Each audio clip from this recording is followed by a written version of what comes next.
ভালো থাকতে হলে মাঝে মধ্যে স্বার্থপর হতে হয়।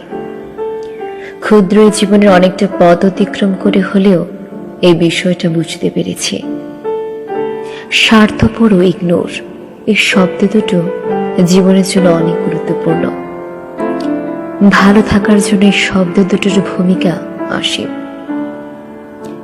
তুমি তখন থেকে ভালো থাকবে যখন থেকে তুমি স্বার্থপর হওয়া ও ইগনোর করতে শিখবে। তুমি ভালো নেই, এর জন্য তুমি নিজেই দায়ী। তুমি কেন ভালো নেই যদি এর কারণ খুঁজতে যাও, তাহলে দেখবে কেউ তোমাকে অবহেলা করছে, এড়িয়ে চলছে, তোমার মাথার উপর বিশাল স্বার্থ বোঝা দিয়ে রেখেছে। অথচ তুমি না পারছো তাদের ইগনোর করতে, না পারছো নিজের স্বার্থ তাদের উপর চাপিয়ে দিতে।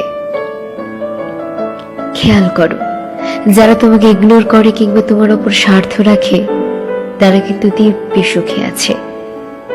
শুধু তুমিই অসুখী, কারণ তুমি ইগনোরও করতে পারো না, মুখের উপর নাও বলতে পারো না, স্বার্থপরও হতে জানো না। সবসময় দাঁতে দাঁত রেখে মুখ বুঝে সবকিছু সহ্য করতে নেই, মাঝে মধ্যে না বলতে হয়। বেঁচে থাকতে হলে না বলা শিখতে হয়, এড়িয়ে চলতে হয়। খুব বেশি আঘাত পেলে মুখ দিয়ে ইচ্ছে মতো ধুয়ে দিতে হয়। তাহলে তুমি ভালো থাকবে।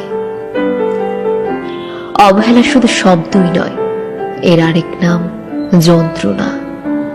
যে তোমাকে অবহেলা করে তুমিও তাকে অবহেলা করো, যে তোমাকে এড়িয়ে চলে তুমিও তাকে এড়িয়ে চলো।